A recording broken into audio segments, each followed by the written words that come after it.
Olá pessoal, vamos continuando aqui, vamos falar na abordagem de 4 passos para gestão de risco, né? Bom, o primeiro passo que é usado na gestão de risco é a identificação. Como é que você faz essa identificação de riscos, né? Olha, isso a gente já estudou. A gente pode usar aquela WBS de riscos, lembra? Em que você fazia um brainstorm, você tentava identificar quais são os riscos que iam pertencer a cada uma das categorias do seu projeto, né? Então você pode usar como referência o WBS de riscos indicado lá no PMBOK ou qualquer outra assim estrutura analítica que você quiser, né? Mas o importante é você tentar identificar quais são os riscos possíveis para o seu projeto, né? De projeto a projeto, esses riscos vão ser diferentes, evidentemente, né?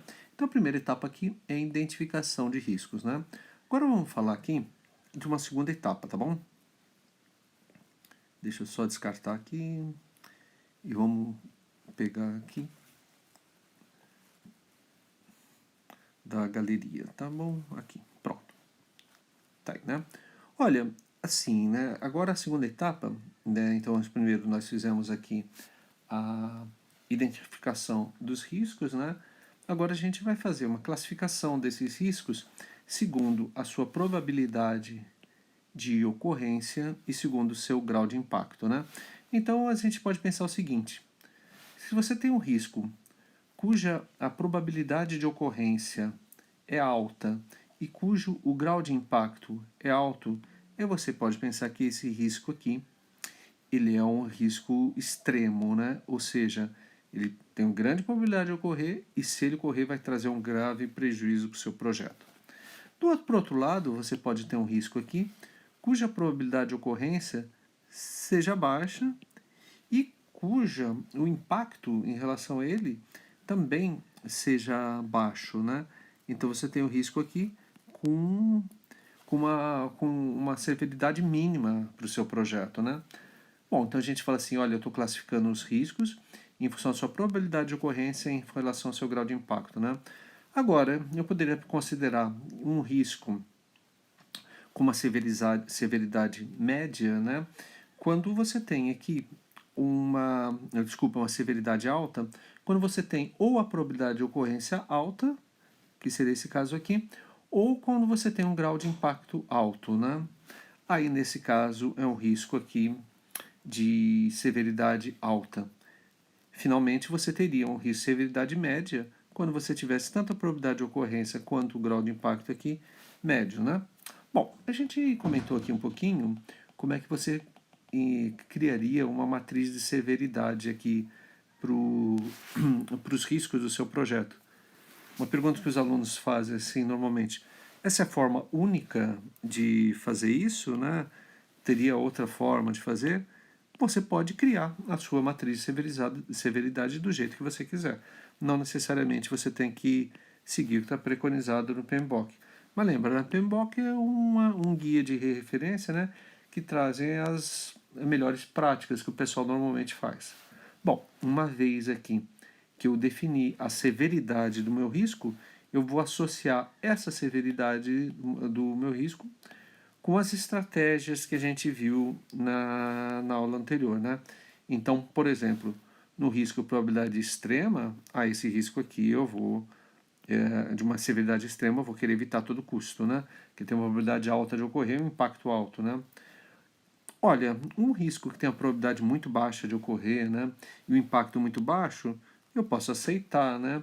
Na verdade, eu poderia estabelecer aqui algum critério de aceitação de riscos, né? Que tenham ou impacto baixo, né? Ou probabilidade baixa, né? Eu poderia pensar nisso. Mas, de novo, depende do seu projeto, depende do risco que você vai mitigar, né? Por outro lado, eu poderia pensar nos demais riscos, né? Em o que eu tenho probabilidade média e baixa, né? E o impacto médio e baixo, eu poderia pensar em mitigá-los, tomar ações aqui para tentar reduzir a sua probabilidade de ocorrência, né? Bom, então a gente falou aqui na matriz de severidade. Uma vez que a gente identificou quais são os riscos que a gente quais são os riscos, quais são as ações que eu teria que tomar, eu posso chegar finalmente na criação da minha matriz de severidade. Então, vou pegar um exemplo simples aqui, né? Olha, então, digamos que eu estou fazendo um projeto de criação de um livro, né? E nesse projeto aqui de criação de um livro, eu identifiquei esses riscos. De onde é que eu identifiquei se saíram esses riscos aqui? Saíram da minha WBS de riscos, né? Então, eu tinha aqui esses riscos que eu tinha listado, eu estou colocando aqui. Para cada um dos riscos, eu vou falar quais seriam as consequências possíveis desse risco, né? Teria que, de alguma forma, estimar a probabilidade de ocorrência e a probabilidade de impacto. Olhando na matriz de severidade, né, eu veria onde que eles estão classificados, como alto, médio e baixo, e a partir daí eu vou pensar numa resposta em relação aos riscos, né? Se eu iria aceitar esse risco, se eu ia evitar esse risco, ou se eu ia estabelecer algum procedimento aqui para tentar reduzir a frequência da ocorrência desses riscos, né? Bom, pessoal, então nessa aula aqui, o que a gente procurou fazer? A gente procurou, inicialmente, falar nos 4 passos aqui da gestão de riscos. O primeiro passo é a identificação, quando a gente estava relacionando aqui com aquele WBS de riscos, né? Depois a gente falou um pouquinho aqui da matriz da avaliação dos riscos, e a avaliação dos riscos a gente falou um pouquinho na matriz de severidade, né? Então, a gente fez ali uma análise dos riscos e logo em seguida a gente pensou numa forma de dar uma resposta a esses riscos, ou seja, quando eu associei a matriz de severidade, vamos chamar de MS aqui, tá bom? A matriz de severidade, eu fiz uma associação ali com as estratégias, lembra, né? Então, quais os riscos que eu vou aceitar, quais que eu vou mitigar, quais que eu vou evitar, né?